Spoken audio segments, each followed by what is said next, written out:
Kalau Ci gimana kabarnya Ci? Kita baik Ci. Oke. Adik-adik, Ci undang untuk bangkit berdiri, kita mau memuji Tuhan. Kita punya lagu apa Ci? Hari ini harinya Tuhan. Yang semangat ya adik-adik, jangan lupa pakai gerakannya.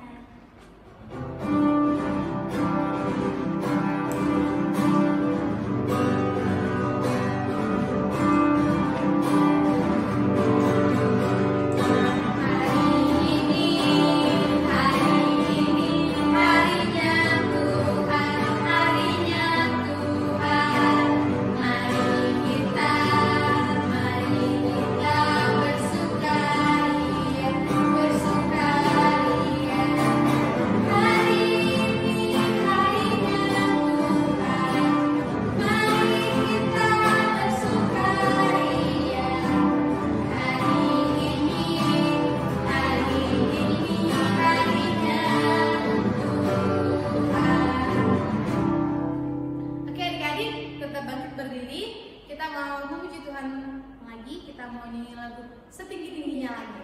Pakai gerakannya ya.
Ibadah kami berjalan dengan baik, Bapak. Terima kasih Tuhan Yesus, kami bisa berdoa mengucap syukur. Haleluya, amin. Oke adik-adik, sebelum kita mendengarkan firman Tuhan, kita mau menyanyi satu lagu lagi.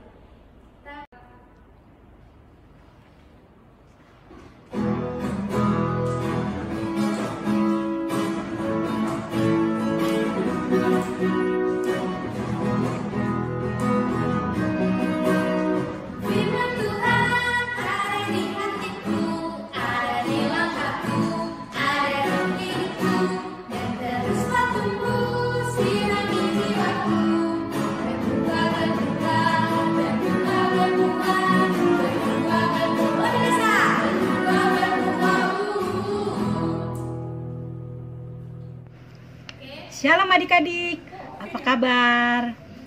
Ci Debbie berharap kita semua dalam keadaan sehat ya adik-adik ya.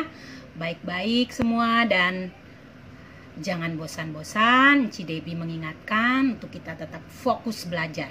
Karena itu tugas dan tanggung jawab adik-adik selaku pelajar. Dan itu untuk masa depan kita agar kita berhasil, kita bisa membahagiakan orang tua dan berguna bagi keluarga, gereja, dan masyarakat yang luas lagi ya. Nah adik-adik, kita akan dengarkan firman Tuhan. Sebelumnya kita bersatu dalam doa. Mari kita bersatu dalam doa. Terima kasih Tuhan Yesus, firman-Mu pelita bagi kaki kami dan terang bagi jalan kami. Untuk itu kami mohon Roh Kudus-Mu yang berkuasa dalam hati dan pikiran kami, agar ketika kami mendengarkan firman-Mu kami dapat mengerti dan kami dapat menerapkannya dalam kehidupan kami sehari-hari dimanapun kami berada sesuai tugas dan tanggung jawab kami. Inilah kami ya Tuhan, di dalam nama Tuhan Yesus Kristus, Anak Allah yang kudus, kami alaskan doa kami ini. Amin. Adik-adik, pembacaan firman Tuhan kita pada pagi hari ini yaitu dari 2 Raja-Raja 7 ayat 1 sampai 9. Ya. 2 Raja-Raja 7 ayat 1 sampai 9. Enci Dewi bacakan ya, 2 Raja-Raja 7 ayat 1 sampai 9. Yang demikian bunyinya.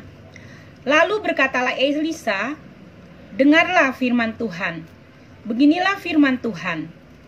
Besok kira-kira waktu ini sesukat tepung yang terbaik akan berharga sesikal, dan 2 sukat jelai akan berharga sesikal di pintu gerbang Samaria. Ayat 2, tetapi perwira yang menjadi ajudan raja menjawab abdi Allah, katanya, sekalipun Tuhan membuat tingkap-tingkap di langit, masakan hal itu mungkin terjadi? Jawab abdi Allah, sesungguhnya engkau akan melihat dengan matamu sendiri, tetapi tidak akan makan apa-apa daripadanya. Ayat yang ketiga, 4 orang yang sakit kusta ada di depan pintu gerbang. Berkatalah yang seorang kepada yang lain, mengapakah kita duduk-duduk di sini sampai mati? Jika kita berkata, baiklah kita masuk ke kota, padahal dalam kota ada kelaparan, kita akan mati di sana. Dan jika kita tinggal di sini, kita akan mati juga. Jadi sekarang, marilah kita menyeberang ke perkemahan tentara Aram. Jika mereka membiarkan kita hidup, kita akan hidup. Dan jika mereka mematikan kita, kita akan mati. Lalu pada waktu senja bangkitlah mereka masuk ke tempat perkemahan orang Aram. Tetapi ketika mereka sampai ke pinggir tempat perkemahan orang Aram itu, tampaklah tidak ada orang di sana. Ayat 6, sebab Tuhan telah membuat tentara Aram itu mendengar bunyi kereta, bunyi kuda, bunyi tentara yang besar. Sehingga berkatalah yang seorang kepada yang lain, sesungguhnya Raja Israel telah mengupah raja-raja orang Het dan raja-raja orang Misraim melawan kita, supaya mereka menyerang kita. Karena itu bangkitlah mereka melarikan diri pada waktu senja dengan meninggalkan kemah dan kuda dan keledai mereka serta tempat perkemahan itu. Dengan begitu saja mereka melarikan diri menyelamatkan nyawanya. Ayat ke-8, ketika orang-orang sakit kusta itu sampai ke pinggir tempat perkemahan, masuklah mereka ke dalam sebuah kemah, lalu makan dan minum. Sesudah itu mereka mengangkut dari sana emas dan perak dan pakaian. Kemudian pergilah mereka menyembunyikannya.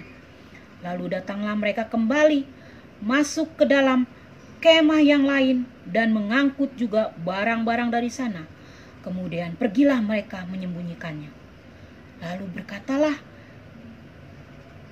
yang seorang kepada yang lain, tidak patut yang kita lakukan ini. Hari ini ialah hari kabar baik, tetapi kita ini tinggal diam saja. Apabila kita menanti sampai terang pagi, maka hukuman akan menimpa kita. Jadi sekarang marilah kita pergi menghadap untuk memberitahukan hal itu ke istana raja. Adik-adik, demikianlah firman Tuhan. Nah, adik-adik, Enci Dewi mau tanya nih. Adik-adik satu hari makan berapa kali? Sehari makan berapa kali? Hah, ada yang 2 kali juga. Tapi rata-rata 3 kali adik-adik. Makan pagi, makan siang, dan makan malam. Nah, adik-adik, oh iya, belum lagi tuh makan sehari 3 kali. Ada makanan jajanan lagi, cemil-cemilan adik-adik ya. Begitu. Tapi beda adik-adik pada waktu keadaan di Samaria pada bacaan kita ini. Penduduk di Samaria tidak bisa makan dengan normal seperti kita. Mereka sedang kelaparan.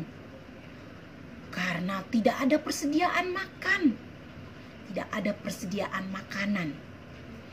Kasihan ya adik-adik mereka.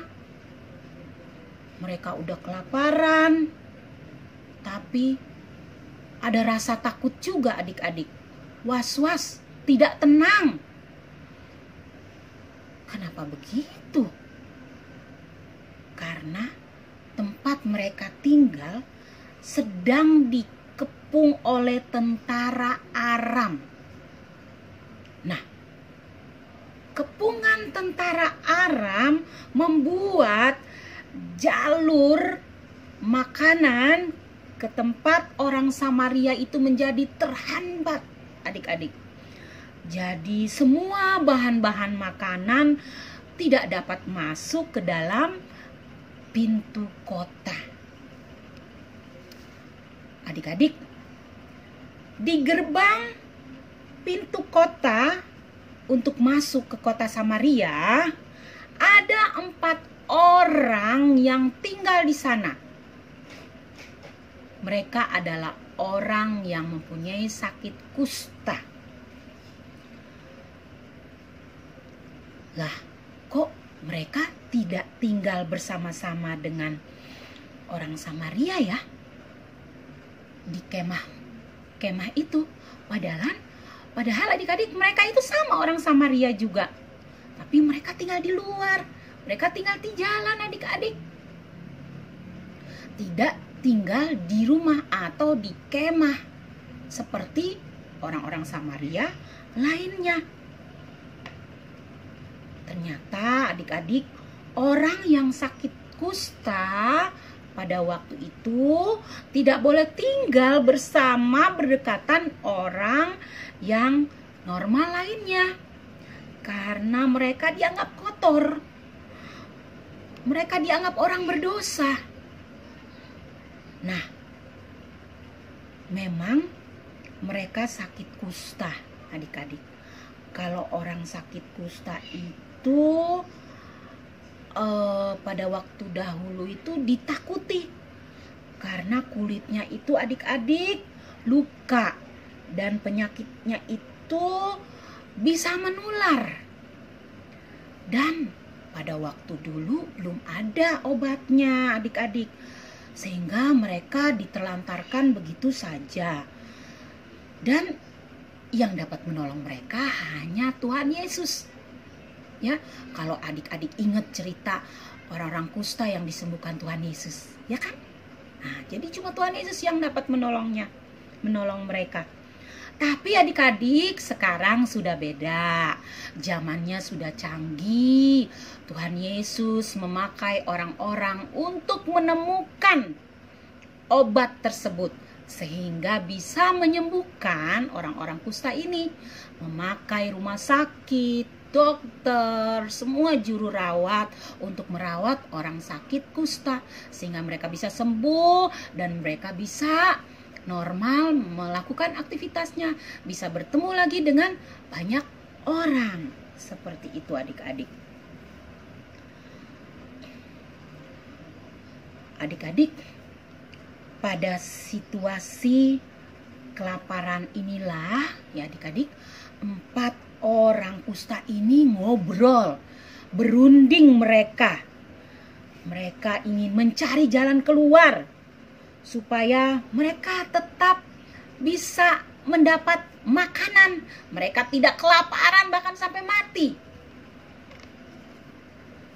Walaupun mereka akan menerima jika ada resiko-resiko yang akan mereka hadapi. Nah, apa aja ya yang diobrolkan oleh 4 orang kusta itu? Nah, tadi kan kita udah baca. Antara lain adik-adik, apakah mereka akan masuk ke kota Samaria dan ikut kelaparan dan akhirnya mati? Nah, itu. Kalau mereka masuk ke kota Samaria, mereka juga akan kelaparan seperti yang lain. Bahkan bisa sampai mati. Lalu yang kedua, jika mereka tetap di gerbang kota, mereka juga akan kelaparan dan akhirnya mati. yang mereka tinggal ini. Apakah mereka tetap di situ? Seperti itu. Tapi kalau mereka tetap di situ, mereka tidak bergerak, mereka tidak mencari tempat yang lain, mereka akan kelaparan, lama-kelamaan mati. Dan yang ketiga, menyeberang ke kemah tentara Aram. Wow, tentara Aram itu kan musuhnya orang-orang Samaria. Jika mereka ke kemah tentara Aram, kemungkinan nih adik-adik, yang pertama mereka mungkin bisa diberi makanan oleh tentara Aram. Tapi yang kedua, mungkin mereka akan dibunuh. Ya, karena orang-orang Aram yang tadi Ci Debbie bilang, mereka itu tujuannya untuk mengepung, menyerang orang-orang Samaria. Nah, adik-adik, keempat orang kusa tersebut akhirnya mendatangi kemah tentara Aram. Lalu setelah mereka sampai ke kemah tentara Aram, mereka melihat, kok tidak ada orang satupun adik-adik. Wow, ternyata tentara Aram itu sudah melarikan diri, ngumpet karena ketakutan. Kenapa ketakutan ya adik-adik ya? Tadi kita udah baca adik-adik. Ternyata tentara itu mendengar bunyi-bunyian, suara kereta, suara kuda-kuda, suara tentara-tentara yang besar. Dan mereka mengira raja-raja orang Het dan raja-raja orang Misraim itu diupah oleh Raja Israel untuk mengepung, untuk menyerbu, untuk menyerang tentara Aram. Adik-adik, padahal sesungguhnya raja-raja orang Het dan raja-raja orang Misraim tidak ada. Tentara-tentara, kuda-kudanya tidak ada adik-adik. Kenapa adik-adik ya bisa seperti itu? Sesuai bacaan yang tadi kita baca. Karena Allah yang membuat suara-suara itu. Maka tentara Aram berlari ketakutan. Karena Allah menyayangi umatnya. Allah menyayangi orang-orang Samaria. Allah menolong umat di Samaria dengan cara Allah yang ajaib itu. Ya. Lalu adik-adik, orang-orang kusta ini dengan berani langsung masuk ke perkemahan tentara Aram. Dan di dalam kemah itu adik-adik banyak sekali makanan. Lalu mereka makan sepuasnya. Mereka berpesta pora dengan penuh kegembiraan. Dan mereka menjara barang-barang emas, macam-macam adik-adik sesuai bacaan yang sudah kita baca. Dari kemah yang satu ke kemah yang lain adik-adik. Mereka menjara barang-barang itu, mereka ambil adik-adik. Dan mereka makan sepuas-puasnya makanan-makanan di kemah itu. Tapi tiba-tiba adik-adik mereka sadar. Saat mereka sedang menikmati hasil jarahan, saat mereka sedang makan enak, mereka sadar bahwa tindakan mereka itu salah. Mereka sadar bahwa masih ada saudara-saudara mereka yang kelaparan. Untuk itu mereka mengakhiri pesta pora mereka itu. Dan mereka pergi memberitahukan kepada penunggu pintu gerbang. Dan adik-adik, setelah penunggu pintu gerbang itu mendengar cerita dari kejadian yang sudah dialami oleh 4 orang penyakit kusta itu, langsung penunggu pintu gerbang itu pergi ke istana memberitahukan hal yang dia dengar. Dan akhirnya berita itu tersebar kepada umat Samaria yang lain bahwa perkemahan tentara Aram telah kosong. Adik-adik, saat ini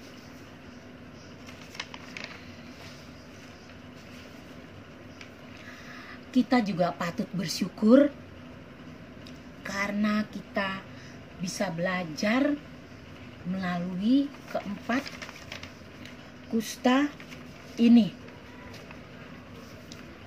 Kita dapat belajar melalui keempat orang kusta ini ya adik-adik ya, yang mau menolong orang lain agar orang lain bisa tertolong, bisa makan dan tidak kelaparan lagi.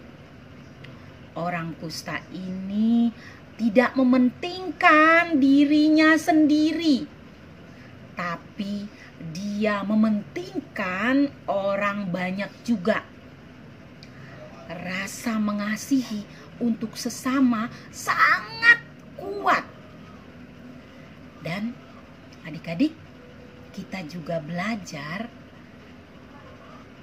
beriman, percaya bahwa Allah dapat menolong kita dengan caranya yang luar biasa. Contoh, orang kusta ini adik-adik pada waktu itu dianggap remeh, dianggap kecil, tidak dapat berbuat apa-apa. Tetapi hal yang bertolak belakang, Allah memakai orang kusta ini untuk menolong umat Samaria. Adik-adik juga harus menolong sesama. Harus menolong teman kita. Misalnya ada yang kesusahan, ada yang kekurangan. Adik-adik bisa menolong. Nah, adik-adik, saat ini kalau kita mendengar, melihat berita-berita, yaitu ada musibah, bencana alam di NTT, Nusa Tenggara Timur. Adik-adik juga bisa mengumpulkan misalnya baju-baju bekas, sepatu, tas sekolah, buku-buku yang layak pakai. Atau adik-adik bisa juga mengumpulkan Alkitab ya adik-adik ya, dan bisa disalurkan ke tempat-tempat atau organisasi yang dapat dipercaya, dan mereka akan menyalurkan barang-barang itu ke NTT. Atau juga bisa mengirim uang, bilang sama mama papanya, bisa dikirim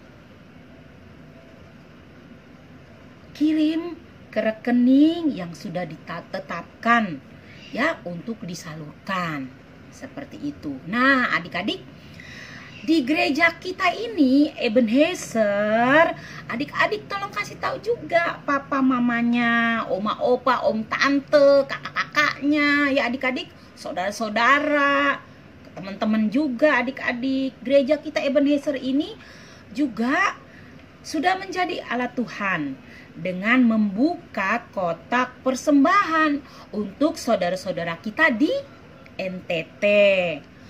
Persembahan kita itu bisa ditransfer atau dibawa ke kantor gereja pada waktu jam kerja, yaitu hari Kamis dan Jumat. Nah, pengkumpulan sumbangan uang ini ditunggu sampai dengan tanggal 9 Mei 2021. Jadi kira-kira 2 minggu lagi ya adik-adik ya. Atau adik-adik bisa ngumpulin uang jajan adik-adik atau uang saku yang dikasih papa mama adik-adik.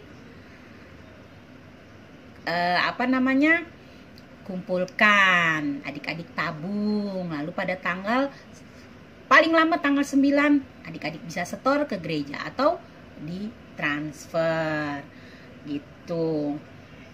Nah, setelah terkumpul nanti pihak gereja akan salurkan. Maka adik-adik dan kita semua jemaat Ebenezer membantu saudara-saudara kita di NTT. Adik-adik yang terkasih, kita yang sudah diberkati oleh Tuhan Yesus, maka kita juga harus jadi alat Tuhan Yesus untuk memberkati sesama kita. Dan itu merupakan suatu tanda syukur kita kepada Tuhan Yesus yang sudah baik, sudah mengasihi kita. Amin. Adik-adik yang terkasih, kita akan berdoa syafaat. Mari kita bersatu di dalam doa. Allah di dalam Kristus Yesus yang Maha Kasih dan sumber kasih, saat ini kami datang ke hadirat-Mu, mengucap syukur dan memohon dalam doa kami. Karena Engkaulah yang dapat menolong kami. Mungkin bagi manusia mustahil, tapi bagi kami umat yang beriman kepadamu, tidak ada yang mustahil ya Bapa. Kami yang tidak ada setitiknya, kami hanyalah nol, tapi lewat kuasa Roh Kudus-Mu lebih besar mengatasi segala pergumulan-pergumulan kami, dan ada jalan keluar. Terima kasih Tuhan Yesus. Ya Bapa, saat ini kami bersyukur kami sudah membaca, mendengar, belajar firman-Mu yang adalah pelita bagi kaki kami dan terang bagi jalan kami. Untuk itu tolong kami agar kami juga menjadi alat-Mu, walau kami masih kecil, tapi kami dapat menolong sesama kami, teman kami yang membutuhkan pertolongan.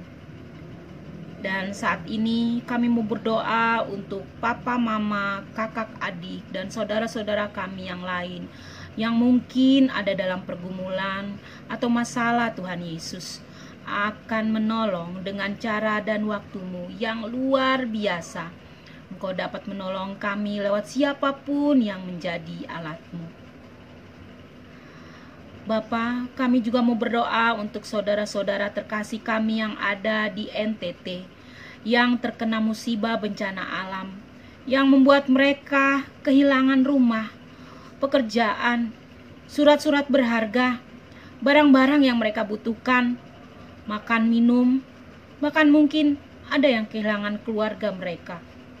Tuhan Yesus, tolong kuatkan iman mereka, agar mereka tetap percaya bahwa uluran tangan-Mu akan mengeluarkan mereka dari penderitaan ini, dan penghiburan, sukacita, damai sejahtera menyertai mereka. Dan kami yakin Tuhan akan mengirim bala bantuan dengan cara-Mu lewat siapapun. Terima kasih Tuhan Yesus. Tuhan Yesus, kami juga bersyukur di masa pandemi ini pertolongan-Mu tidak putus-putusnya untuk keluarga kami, dengan kesehatan, kecukupan, apa yang kami perlukan, bahkan berkelimpahan ya Bapa berkat-Mu. Bapa, tolong adik-adik yang masih belajar online, agar mereka tetap semangat dengan sukacita melakukannya, karena itu tugas dan tanggung jawab mereka untuk meraih kesuksesan masa depan mereka. Dan pada akhirnya mereka akan membawa berkat bagi keluarga, gereja, dan masyarakat pada umumnya. Bapa, inilah doa syukur dan permohonan kami yang kami panjatkan, dan jangan kehendak kami yang jadi, tetapi kehendak-Mu.